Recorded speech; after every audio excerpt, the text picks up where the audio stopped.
अभी हम सॉल्व करेंगे क्लास 10th का one of the most famous question, जिसमें हमसे कोई भी नंबर लिया जाता है जो कि हमारा एक नॉन परफेक्ट स्क्वायर हो और उसको कहा जाता है कि आप उसको प्रूव कीजिए कि वो एक इर्रेशनल नंबर है। तो सॉल्व करने से पहले हम लोग समझ लेते हैं कि what is the difference between rational number and N irrational number. तो देखिए, रैशनल नंबर और इर्रेशनल नंबर इन दोनों के मिला के हमारा बनता है रियल नंबर। तो रैशनल नंबर ऐसे वाले रियल नंबर होते हैं, the numbers which can be expressed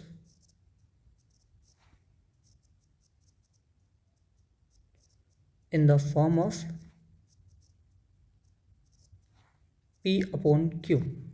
मतलब उन नंबर को या तो वो ऑलरेडी फ्रैक्शन फॉर्म में एग्जिस्ट करे, मतलब फ्रैक्शन की तरह एग्जिस्ट करे, या फिर हम उनको एक्सप्रेस कर सकते हों जहाँ पे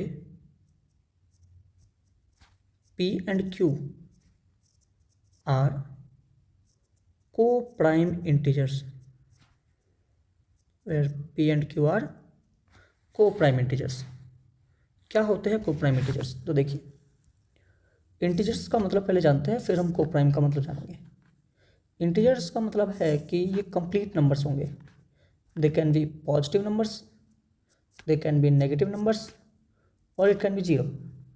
मतलब ये 1 हो सकता है, 2 हो सकता है, 3 हो सकता है, 4, ऐसे चलता रहेगा, but it can not be 2.5। Okay, और ऐसे ही ये नेगेटिव नंबर भी हो सकता है कि मान लो -1, -2, -3, लेकिन यहाँ पे मतलब पॉइंट वाले नहीं होने चाहिए। हम इस टाइप के नंबर हमारे क्या कहलाएंगे? इंटीजर कहलाएंगे। को प्राइम इंटीजर क्या कहलाएंगे? तो देखना, को प्राइम इंटीजर बेसिकली इंटीजर्स का एक पेयर होता है जिनके बीच में कोई कॉमन फैक्टर हम और ना निकाल पाए except 1। For example if you take 2 and 3, क्या हम कुछ कॉमन फैक्टर निकाल सकते दोनों में से? तो नहीं। सो 2 and 3 आर को प्राइम। लेकिन हम बात करें 3 and 6, इन दोनों का एक कॉमन फैक्टर है, यानी कॉमन फैक्टर कौन सा होगा? देखो, कॉमन फैक्टर इनका है 3। तो अगर एक भी कॉमन फैक्टर निकाल पा रहे हैं हम लोग, तो वो को प्राइम नहीं है। तो जैसे यहाँ देखना 5/10 की अगर बात करें हम, तो 5/10 में क्या 5 इंटीजर है? यस। क्या 10 इंटीजर है? यस। और यहाँ पे हम देख रहे हैं कि 5 and 10 आर नॉट को प्राइम। 5 and 10 आर नॉट को प्राइम। क्यों? क्योंकि दोनों ही 5 के टेबल में आते हैं, या फिर हम कहें कि इनका कॉमन फैक्टर कितना है? 5। तो क्या 5/10 रैशनल है कि नहीं है? तो देखिए, डेफिनेशन दोबारा पढ़ते हैं। डेफिनेशन में कहा गया है कि the numbers which can be, stress on the word can be. ज़रूरी नहीं है कि ये P/Q जो हैं वो मेरे को प्राइम इंटीजर्स हों, but they can be converted into को प्राइम इंटीजर्स। मतलब 5/10 जो है, P यहाँ पे 5 है, Q जो मेरे पास यहाँ पे 10 है, यहाँ पे दोनों नंबर को प्राइम नहीं है, लेकिन हम 5/10 को कन्वर्ट कर सकते हैं 1/2 में, जहाँ 1 and 2, अब यहाँ न्यूमरेटर एंड डिनोमिनेटर के बीच में कोई कॉमन फैक्टर नहीं है, तो 5/10 can be written as 1/2। So 5/10 is rational number. तो यहाँ जो को प्राइम इंटीजर्स है, ये वाला कंसेप्ट ही है जिसका हम यूज़ करते हुए √5 को हम इरेशनल प्रूफ करेंगे। इस प्रूफ करने के लिए हम क्या करते हैं? उल्टा ही मान लेते हैं। Let √5 is a rational number. हम मान के चलते हैं कि √5 रैशनल है, और अगर कोई नंबर रैशनल है तो वो रैशनल नंबर्स की प्रॉपर्टी को पूरा फुलफिल करेगा, यानी that is it can be expressed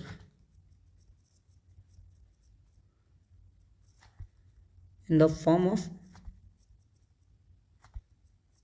P/Q, where P and Q are co-prime integers। मतलब ऐसा कि जो √5 होगा उसको इक्वल रखेंगे हम P/Q के। ठीक है, बहुत अच्छी बात। तो P की वैल्यू आएगी अपने पास √5 into Q। अच्छा, अब इसको स्क्वायर करेंगे हम लोग, तो पी स्क्वायर इक्वल्स टू √5 का स्क्वायर हो जाएगा 5, एंड क्यू का भी स्क्वायर करेंगे तो बनेगा P square equals to 5 Q square. यहाँ से हम देखें और समझें कि पी स्क्वायर दो नंबर का मल्टीप्लाई करके आ रहा है, एक तो 5 और दूसरा है क्यू स्क्वायर। मतलब हुआ कि जो पी स्क्वायर है इट इज डिविजिबल बाई 5। मतलब पी स्क्वायर को अगर हम 5 से डिवाइड करें तो कंप्लीट नंबर आएगा अपना, एक कोई रिमाइंडर नहीं बचने वाला। और एक थ्योरम है अपना एनसीईआरटी में पढ़ाया हुआ हमें कि अगर किसी नंबर का स्क्वायर किसी नंबर से डिविजिबल होता है देन नॉर्मली भी वो चीज़ डिवाइड होगी। अगर पी का स्क्वायर 5 से डिविजिबल है तो पी भी डिविजिबल होगा, तो पी इज डिविजिबल बाई 5। अब ये जो बात हमने यहाँ सीखी कि पी जो है 5 से कंप्लीटली डिवाइड हो सकता है, मतलब पी 5 का एक मल्टीपल है। 5 को किसी नंबर से मल्टीप्लाई करें तो हमें पी मिलेगा। हमें नहीं पता कि कौन सा नंबर है, बट एक नंबर पक्का होगा जिसको हम 5 से मल्टीप्लाई करेंगे तो पी मिलेगा। अब इस बात का इस्तेमाल करते हुए हम एक काम करते हैं, फिर से हम पी का स्क्वायर करते हैं। तो पी का square will be equal to 5 का स्क्वायर 25 और एन का स्क्वायर हो जाएगा एन स्क्वायर। तो अब यहाँ पे हम लोग क्या करेंगे, पी स्क्वायर की एक वैल्यू हमने यहाँ 5 क्यू स्क्वायर निकाली हुई है, एक बार यहाँ पुट करते हैं तो हमें मिलेगा 5 Q square equals to 25 N का स्क्वायर। और इसको अगर सिंप्लीफाई करें तो हमें मिलेगा क्यू का square equals to 5 time N square.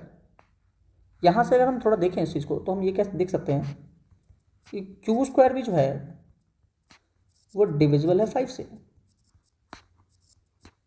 तो यानी कि क्यू भी डिविजिबल है 5 से। तो इस चीज़ को अगर हम नोट करें, ऊपर वाले स्टेटमेंट को हम 1 बोलते हैं और नीचे वाले स्टेटमेंट को 2 बोलते हैं। पी भी 5 से डिविजिबल है, क्यू भी 5 से डिविजिबल है, तो 5 इन दोनों का कॉमन फैक्टर है। So from first and second statement we can tell कि 5 is a common factor of P and Q.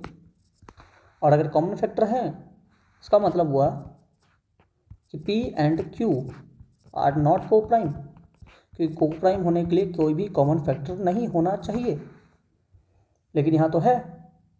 इसका मतलब हमने जो बात मानी थी कि √5 रैशनल नंबर है वो बात ही गलत है। This implies our assumption is wrong.